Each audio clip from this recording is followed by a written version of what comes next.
जय हिंद, वंदे मातरम। दोस्तों स्वागत है एक बार फिर से आप सभी का ओपीएस न्यूज पर। जी हाँ दोस्तों, अगस्त का महीना खत्म हो चुका है और दोस्तों शुरुआत हो रही है एक नए महीने के साथ ही 1 सितंबर 2020। जी हाँ दोस्तों, जैसा कि आप सभी को पता होगा कि आप जैसे ही नए महीने की शुरुआत होती है, नए साल की शुरुआत होती है, तो कुछ प्लानिंग करते हैं, कुछ नए बदलाव करते हैं। इसी के साथ भारत सरकार के द्वारा भी यानी कि इंडियन गवर्नमेंट के द्वारा हर महीने की शुरुआत के साथ ही कुछ नई प्लानिंग, कुछ नए नियम, नए कानून और नए बदलाव किए जाते हैं। तो यहाँ पर दोस्तों आपको बता दें कि 1 सितंबर 2020 यानी कि मंगलवार के दिन से ही भारत सरकार जो 20 नए नियम लागू होने जा रहे हैं, जिसके अंतर्गत दोस्तों आपको बता दें कि गैस सिलेंडर के रेट में बहुत ही बड़ा बदलाव हो रहा है। उसी के साथ बिजली बिल को लेकर दोस्तों बड़ा बदलाव किया जा रहा है सरकार की तरफ से, और साथ ही आम आदमी की जिंदगी और रोजगार से जुड़े बहुत सारे नियम जो है वो बदलने जा रहे हैं, जिससे कि विमान यात्रा चालू होगी और साथ ही ट्रेन सेवा चालू होने जा रही है। स्कूल और कॉलेजों को लेकर सरकार की तरफ से बड़ा फैसला किया गया है, और साथ ही देश में कहीं पर लॉकडाउन लगाने और कहीं पर लॉकडाउन हटाने को लेकर सरकार की तरफ से बड़ा फैसला किया गया है। तो दोस्तों इस वीडियो में एक एक करते हुए जानते हैं 1 सितंबर 2020 से ही लागू होने वाले 20 नए नियम के बारे में, नए कानून के बारे में। और ध्यान रखिएगा दोस्तों, हर एक नियम जो है हमारी जिंदगी से जुड़ा हुआ है और हमारी डेली लाइफ पर कहीं ना कहीं से असर डालता है। ऐसे में इस वीडियो को पूरा आखिर तक जरूर देखिएगा। चलिए शुरुआत कर लेते हैं वीडियो की तरफ। लेकिन दोस्तों उससे पहले आपको बता दें, अगर आप अपने चैनल ओपीएस न्यूज पर पहली बार वीडियो देख रहे हैं ना, तो वीडियो के नीचे का लाल बटन दबाकर चैनल को सब्सक्राइब कर लीजिएगा और पास वाले घंटे बटन को दबा दीजिए, जिससे कि दोस्तों आप रह पाएंगे दिन भर के काम की और लेटेस्ट खबरों से हमेशा अपडेट। चलिए बात करते हैं 1 सितंबर से ही लागू होने वाले पहले नए नियम के बारे में। लेकिन दोस्तों उससे पहले आपको बता दें कि दोस्तों अभी अपने देश में अनलॉक 3 चल रहा है और जो कि 31 अगस्त को ही समाप्त हो जाएगा, और साथ ही 1 सितंबर से अनलॉक 4 जो है एक नई शुरुआत के साथ लगेगा, नई गाइडलाइंस के साथ। अच्छा, इसके अंतर्गत क्या खुलेगा, क्या बंद रहेगा, सबसे पहले इसके ऊपर प्रकाश से डाल लेते हैं। उसके बाद जानेंगे दोस्तों की लोन की किस्त माफ होने को लेकर खबर है, और साथ ही बिजली बिल माफी को लेकर दोस्तों बड़ी खबर जो सामने आ रही है। सबसे पहले दोस्तों की 1 सितंबर से ही खुल सकते हैं स्कूल और कॉलेज। जी हाँ, केंद्र सरकार ने अनलॉक 4 में कई प्रतिबंधों के साथ 1 सितंबर से 14 नवंबर के बीच स्कूल खोलने के लिए गाइडलाइंस की तैयारी कर दी है। योजना पर सचिव के समूह और हेल्थ मिनिस्टर हर्षवर्धन ने इसके बारे में चर्चा की है, और साथ ही बताया कि अंतिम अनलॉक गाइडलाइंस के दौरान इस बारे में जानकारी दी जाएगी। कई राज्य सीनियर क्लासेज वाले स्कूल खोलने की योजना बना रहे हैं। हालांकि राज्य सरकारों की योजना को अभी बच्चों के पेरेंट्स का उतना समर्थन नहीं मिल रहा है। यानी कि दोस्तों बहुत सारे राज्यों में 1 सितंबर से कॉलेज खोलने का तो आदेश आ चुका है, जैसे कि कर्नाटक राज्य में आ चुका है। लेकिन दोस्तों इसके ऊपर अंतरिम आदेश जो है ना, वो आपकी राज्य सरकार ही लगाएगी कि आपके राज्य में क्या खोलना है, क्या बंद रखना है। चलिए दोस्तों अगला नियम लागू होने जा रहा है 1 सितंबर से ही एलपीजी गैस सिलेंडर के दाम में होगा बदलाव। जी हाँ, देश में कोरोना काल के दौरान जहाँ पर एक तरफ महामारी के कारण महंगाई की रेट बढ़ गई है, वहीं दूसरी तरफ बहुत जल्द ही रसोई गैस सस्ती होगी। आपको बता दें एलपीजी, सीएनजी और पीएनजी के दाम में भारी गिरावट हो सकती है। 1 सितंबर को एलपीजी के दाम में बदलाव होगा, और माना जा रहा है कि एलपीजी सिलेंडर की कीमत में जो बदलाव होगा ना, उसमें दोस्तों एलपीजी सिलेंडर की जो रेट है वो फिलहाल सस्ती हो सकती है, क्योंकि इतने दिन सभी एक्सपर्ट की उम्मीद थी कि सितंबर से ही एलपीजी सिलेंडर के दाम जो है वो घटेंगे। चलिए अगला नियम लागू होगा कि 1 सितंबर से ही शुरू होगी मेट्रो रेल सेवा। जी हाँ दोस्तों, ट्रेन सेवा चालू होने का इंतजार इतने दिन तक लोग कर रहे थे। बहुत सारे व्यक्ति ऐसे हैं जो लॉकडाउन के कारण इधर उधर फंसे हुए हैं। हालांकि अब दोस्तों प्राइवेट व्हीकल्स को और कई सारे अन्य व्हीकल्स को चलाने की सरकार की अनुमति मिल चुकी है, लेकिन अभी तक भी ट्रेन सेवा सुचारू रूप से चालू नहीं हुई है। वहीं आपको बता दें कि 1 सितंबर से ही मेट्रो रेल सेवा शुरू होने की खुशखबरी मिल सकती है। देश में 1 सितंबर से ही लॉकडाउन में छूट का चौथा चरण यानी कि अनलॉक 4 जो है शुरू हो चुका है, और दोस्तों लॉकडाउन के साथ ही आर्थिक गतिविधियां पूरी तरह से थम सी गई थी। बस हो, ट्रेन हो, घरेलू या अंतर्राष्ट्रीय हवाई सेवाएं जो है सब कुछ बंद कर दी गई थी। तो यहाँ पर दोस्तों आपको बता दें कि 1 सितंबर से ही मेट्रो रेल सेवा जो है दोस्तों सुचारू रूप से चालू करने को लेकर सरकार की तरफ से अनुमति मिल गई है। और वहीं स्कूल कॉलेज खोलने को लेकर जो दिशा निर्देश जारी हुए हैं ना, जिनके तहत 21 सितंबर से 100 व्यक्तियों की अधिकतम सीमा के साथ सामाजिक, राजनीतिक और धार्मिक कार्यक्रम की अनुमति रहेगी। और स्कूल कॉलेज और अन्य शैक्षणिक संस्थान जो है वो 30 सितंबर तक बंद रहेंगे, लेकिन 9वीं से 12वीं तक के छात्रों के लिए कुछ छूट दी गई है। यानी कि दोस्तों पहली क्लास से लेकर 8वीं क्लास तक के जो बच्चे हैं ना, उनके लिए तो 30 सितंबर तक स्कूल और कॉलेज जो है वो बंद रहेंगे। वहीं 1 सितंबर से ही सिनेमा हॉल, स्विमिंग पूल, मनोरंजन पार्क, थिएटर और इसी तरह के संस्थान जो है वो बंद रहेंगे। अंतर्राष्ट्रीय हवाई यात्रा और गृह मंत्रालय के द्वारा मंजूर यात्रा को छोड़कर सब कुछ स्थगित रहेगी। दिशा निर्देशों के मुताबिक 21 सितंबर से ओपन एयर थिएटर को खोलने की अनुमति होगी, यानी कि जो थिएटर बिल्कुल खुले रूप से रहते हैं ना, ओपन थिएटर, उनको खोलने की अनुमति मिल जाएगी। चलिए दोस्तों अगली खबर में जानते हैं नए नियम के अंतर्गत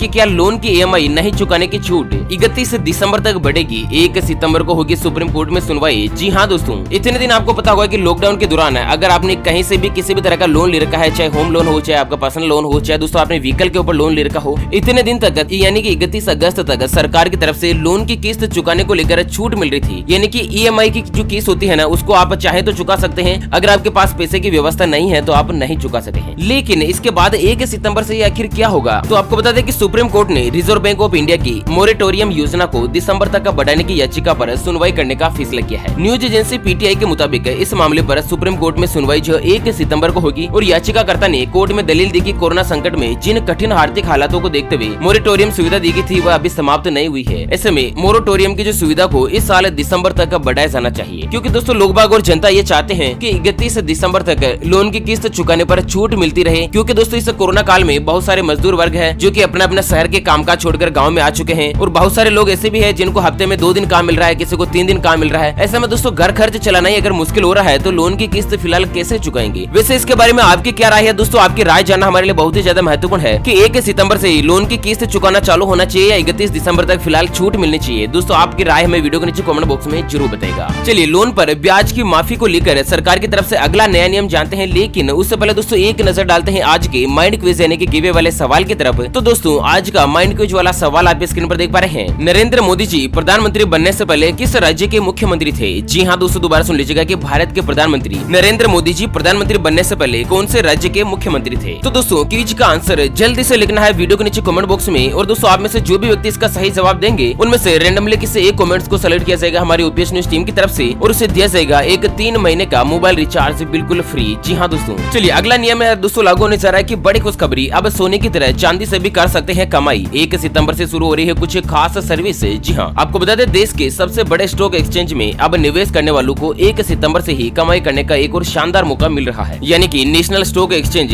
NSE पर 1 सितंबर 2020 से ही कमोडिटी डेरिवेटिव्स का जो है ना उसमें सिल्वर का ऑप्शन भी आपको मिलेगा, यानी कि दोस्तों अब आप सोने की तरह ही चांदी में भी इन्वेस्टमेंट करके अच्छे खासे पैसे कमा सकते हैं, अच्छा खासा इसमें आप इन्वेस्टमेंट और रिटर्न कर सकते हैं। चलिए अगला नियम है दोस्तों कि झारखंड सरकार का बड़ा फैसला, 30 सितंबर तक जारी रहेगा लॉकडाउन का प्रतिबंध। जी हाँ कोरोना महामारी के बीच झारखंड सरकार ने शुक्रवार को एक बड़ा फैसला लिया है। दरअसल सरकार से लॉकडाउन से संबंधित पाबंदियों को 30 सितंबर तक बढ़ाने का फैसला किया है और इस संबंध में झारखंड सरकार के द्वारा 30 सितंबर तक अनलॉक के निर्देश जो है जारी किए गए हैं और इस बात की जानकारी झारखंड राज्य के मुख्यमंत्री हेमंत सोरेन ने खुद ट्वीट करके दोस्तों दी है। वैसे आप कौन से गाँव शहर या फिर राज्य में रहते हैं एक बार जरूर बताना हमें वीडियो के नीचे कमेंट बॉक्स में, ताकि दोस्तों आपके गाँव शहर और राज्य से जुड़ी कोई भी बड़ी खबर होती है ना तो सबसे पहले उसे आप तक अपडेट किया जा सके। चलिए अगला नियम लागू होने जा रहा है कि महंगी होगी विमान यात्रा। जी हाँ नागरिक उड्डयन मंत्रालय ने 1 सितंबर से घरेलू और अंतर्राष्ट्रीय विमान यात्रियों से अधिक विमानन सुरक्षा शुल्क यानी कि ASF वसूलने का फैसला किया है। इससे हवाई यात्रा और भी ज्यादा महंगी हो जाएगी। अगले महीने से घरेलू हवाई यात्रियों को ASF के तौर पर 150 रुपए के बजाय 160 रुपए का भुगतान करना होगा। और वहीं आपको बता दें कि विमान कंपनियां टिकट की बुकिंग के साथ ही ASF वसूल करके सरकार को जमा करवाती है और इस राशि का इस्तेमाल पूरे देश के हवाई अड्डों की सुरक्षा व्यवस्था पर सरकार की तरफ से किया जाता है। चलिए अगला बड़ा नियम लागू होने जा रहा है कि दिल्ली की केजरीवाल सरकार 1 सितंबर से सब कुछ खोलने के लिए तैयार है। जी हाँ दोस्तों 1 सितंबर से ही सब कुछ खोला जाएगा। अच्छा क्या क्या खोला जाएगा? सबसे पहले तो आपको बता दें कि दिल्ली में मेट्रो रेल संचालन सेवा बंद है, जहां पर एक और दिल्ली मेट्रो रेल निगम को हर रोज 10 करोड़ रुपए का नुकसान हो रहा है। वहीं दिल्ली NCR के लाखों यात्री भी परेशान है। तो सरकार को केवल मेट्रो रेल से देश की राजधानी दिल्ली में एक दिन में 10 करोड़ रुपए की कमाई होती है। ऐसे में दोस्तों आप खुद सोच सकते हैं कि अगर आप 1 महीने तक काम पर नहीं जाते हैं ना तो आपको सैलरी कम मिलती है, जिससे कितना नुकसान होता है। ऐसे ही सरकार का सब कुछ कामकाज सब कुछ वगैरह जो बंद है ना दोस्तों लॉकडाउन के चलते, तो सोचो कि सरकार को कितना नुकसान हो रहा होगा। चलिए वहीं दोस्तों अगला नया नियम जो लागू होने जा रहा है उसके अंतर्गत आपको बता दें कि क्या 1 सितंबर से पूरे देश में माफ होगा बिजली का बिल। जी हाँ दोस्तों जानते हैं इसके पीछे की क्या है सच्चाई। तो आपने भी दोस्तों कई जगह पर social media platform Facebook WhatsApp ट्विटरग्राम कहीं पर भी अगर आपने ऐसा सुना होगा देखा होगा या पढ़ा होगा कि 1 सितंबर से ही सरकार जो बिजली के बिल माफ करने जा रही है और इन जगह पर यह दावा भी किया था कि सरकार जिसके बिल माफ नहीं करेगी उन्हें भारी छूट देने वाली है। हालांकि दोस्तों सरकार की तरफ से गलत सूचनाओं के बारे में सावधान करने वाली Twitter handle PIB fact check ने सोशल मीडिया पर वायरल हो रहे इन सभी वीडियोज को गलत करार दिया है। PIB फैक्ट चेक के ट्वीट में कहा गया कि एक यूट्यूब वीडियो ने यह दावा किया था कि बिजली बिल माफी योजना 2020 के तहत 1 सितंबर से पूरे देश में सबका बिजली का बिल माफ होगा, लेकिन दोस्तों फिलहाल सरकार ने इसे किसी भी योजना के बारे में घोषणा नहीं करी है। चलिए अगला नियम व्यापारियों के लिए लागू होने जा रहा है। ध्यान के साथ देखिएगा कि 1 सितंबर से GST भुगतान में अगर हुई देरी तो देना होगा ब्याज। जी हाँ सरकार ने कहा है कि GST यानी कि वस्तु एवं सेवा कर जिसके भुगतान में अगर देरी की स्थिति होती है तो 1 सितंबर से ही कुल टैक्स की देनदारी पर ब्याज लगाया जाएगा। यानी कि दोस्तों सरकार जितना टैक्स आपसे मांगती है आप उसे 1 सितंबर से पहले जमा करवा दें। अगर नहीं करवाते हैं तो दोस्तों इसके ऊपर ब्याज लिया जाएगा सरकार की तरफ। चलिए अगला नियम लागू होने जा रहा है कि 1 सितंबर से ओला और उबर ड्राइवर कर सकते हैं हड़ताल। जी हाँ ऐप पर आधारित कार सेवा मुहैया करवाने वाली कंपनी ओला और उबर के ड्राइवरों ने दिल्ली NCR में 1 सितंबर से हड़ताल करने की चेतावनी दी है। कैब ड्राइवरों ने अपनी मांग जैसे कि किराए में बढ़ोतरी, लोन रीपेमेंट मोरेटोरियम के विस्तार को लेकर हड़ताल पर जाने की धमकी दी है। अगर सरकार समस्याओं को हल करने में विफल रहती है तो कैब एग्रीगेटर्स के साथ काम करने वाले लगभग 2 लाख ड्राइवर इसके अंतर्गत शामिल है और सभी जो है दोस्तों हड़ताल पर पहुंच हो जाएंगे। चलिए अगला नियम है दोस्तों कि 1 सितंबर से अंतर जिला बसों का परिचालन होगा शुरू। जी हाँ, कई राज्यों में अंतर जिला बस चलाने की अनुमति के बाद बसों के लिए गाइडलाइंस जारी कर दी गई थी। बसों का परिचालन करने के दौरान इन नियमों का पालन करना होगा और बसों के परिचालन से संक्रमण ना फैले, इसको लेकर गाइडलाइंस का पालन सख्ती से कराने की बात की गई है। तो कई राज्यों में दोस्तों 1 सितंबर से ही एक जिले से दूसरे जिले में जाने वाली अंतर जिला बसों का परिचालन जो शुरू किया जा सकता है। ओके फ्रेंड्स, इसी के साथ 1 सितंबर 2020 से ही लागू होने वाले नए नियमों के इस अपडेट वीडियो को फिलहाल यहीं पर देते हैं विराम। फिर मिलेंगे एक और नई और काम की खबर के साथ, तब तक के लिए जय हिंद, जय भारत।